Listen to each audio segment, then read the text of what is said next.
Hello, my name is Jennifer Terri. I'm a Filipina. I make Philippine travel updates. In this video, it's a complete travel guide for foreign nationals, foreign tourists who would like to visit the Philippines this year, 2022. Now, what do you need to enter and what are the processes or protocols? Don't worry, this will be simple. As the Philippines is open to all countries in the world.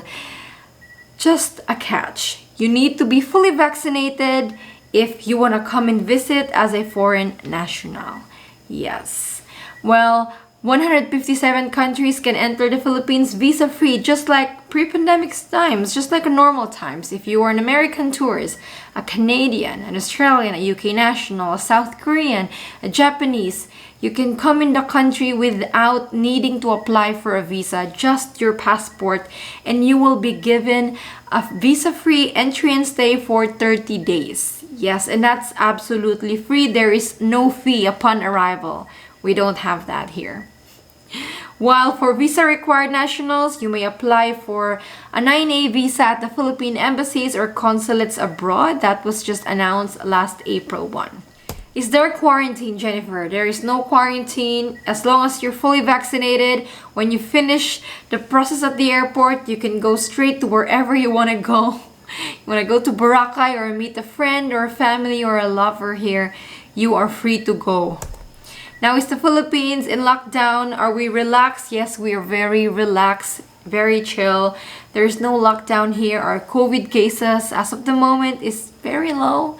And yeah, a lot of things you can do in the country. Cebu, Boracay, Palawan, the major tourist destinations, they're all open. I think it's the best time to travel to the Philippines.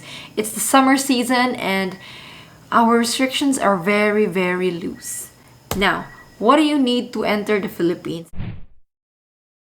First up is a negative test result, a passport that should be more than 6 months valid at the time of entry in the Philippines, vaccination proof, a travel insurance, an exit ticket, and one health pass QR code. It's a health declaration form. So let's talk about this one by one. Let's start with the first requirement, the negative test result.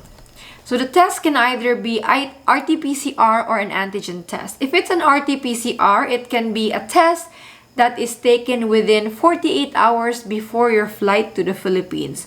Or if it's antigen test, it should be within 24 hours before your flight.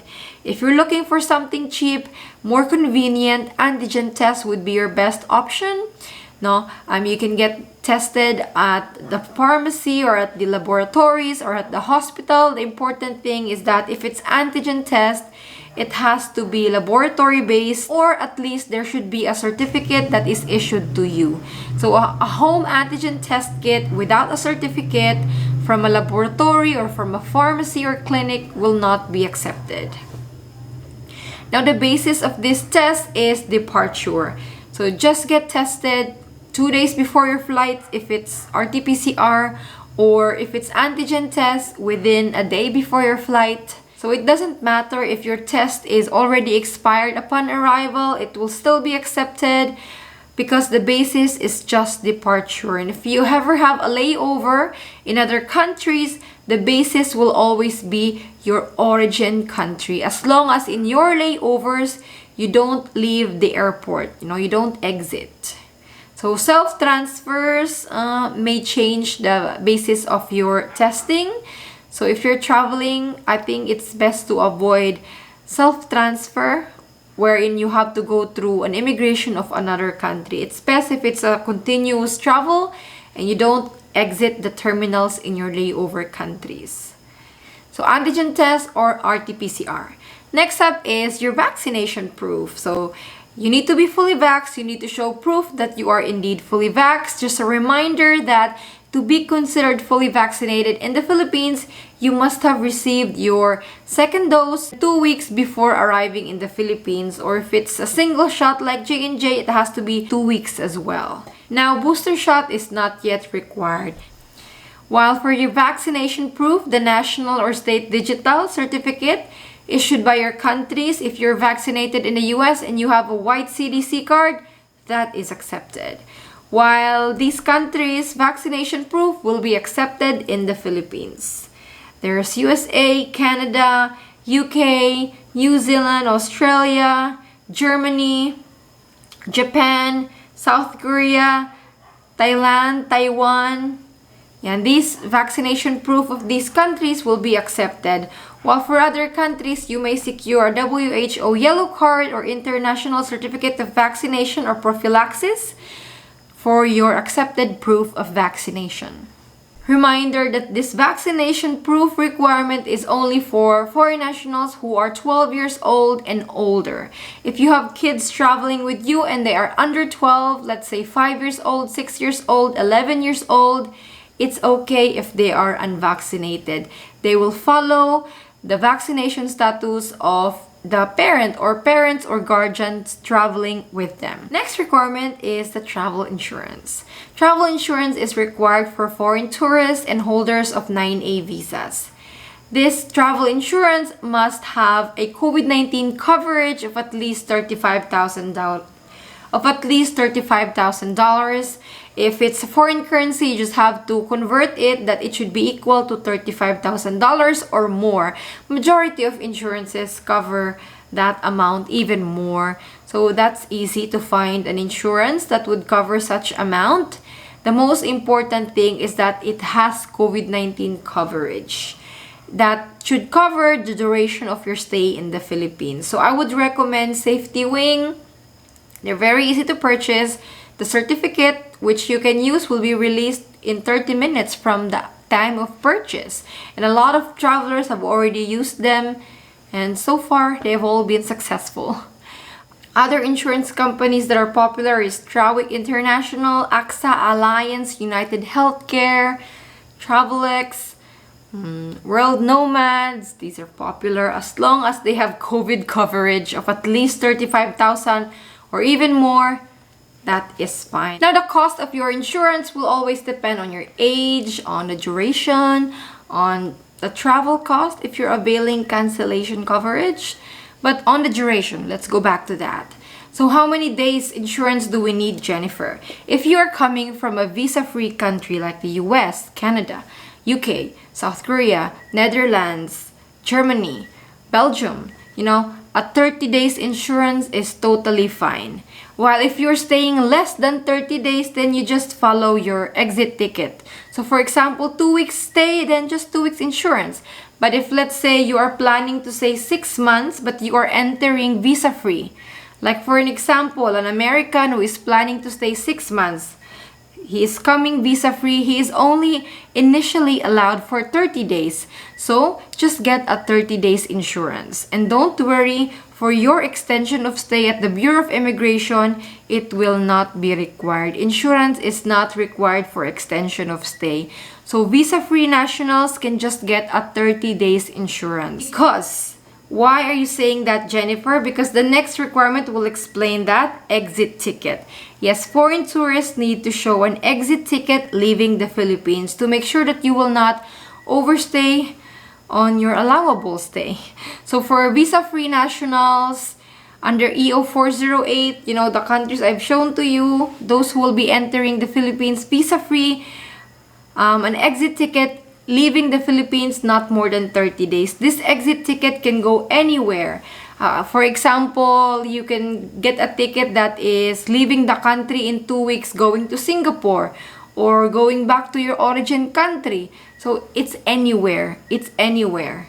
As long as it's an exit ticket leaving the Philippines. And do not worry, this exit ticket doesn't mean you cannot extend your stay for more than 30 days. I will explain that later. While for visa-required nationals, you must have an exit ticket, onward or return ticket within the maximum allowable stay. So for this exit ticket, guys, you can just simply rent a ticket, onwardticket.com, if you're planning to stay longer than 30 days or longer than your visa validity. Okay, you can just simply avail this at onwardticket.com for just $14.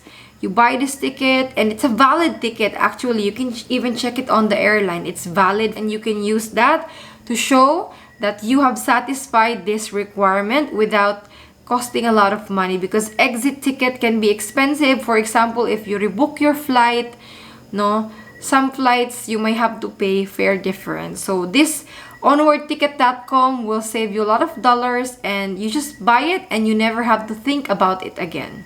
That's what I like it. I think for convenience, this would be the best option. And lastly, the last thing you need is a One Health Pass registration. It's a health declaration form in the Philippines. It also serves as a contact tracing information. It's very easy to apply. I have this tutorial if you want to watch a tutorial or a guide, but you can simply register to onehealthpass.com.ph. Upon successful registration, you will receive a QR code which you will need when traveling to the Philippines. You can register after you receive your negative test result or 3 days before your arrival in the country. And the last requirement, which is really not a biggie, is just your passport should be more than 6 months valid or at least 6 months valid upon arrival in the Philippines. Always best. It's a general rule when traveling to renew your passport if they are near expiration or less than 6 months valid. So just to recap, for foreign tourists, these are the things you need. First is a negative test result, RT-PCR or antigen test. It's your choice. Either of the two. Passport should be more than 6 months valid. Vaccination proof. Travel insurance with COVID coverage. And about that one, if you guys have existing insurance, please contact your insurer whether they cover international travel and whether they have COVID coverage of at least $35,000. If they do, ask a statement, a letter, or a certificate, then you can use that to travel to the Philippines. You may not need to purchase an insurance anymore if your existing insurance qualifies to what the Philippines requires. Next up is an exit ticket. If you are visa-free, 30 days, not more than 30 days exit ticket. Or if you are a visa required based on your visa.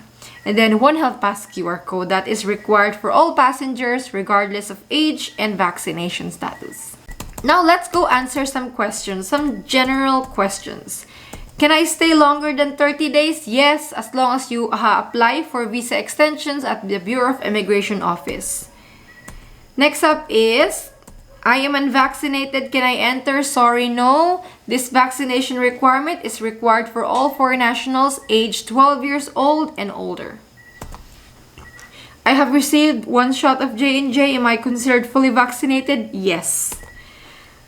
Whether you were vaccinated in 2020, 2021, it's still valid because booster shot as well is also not required.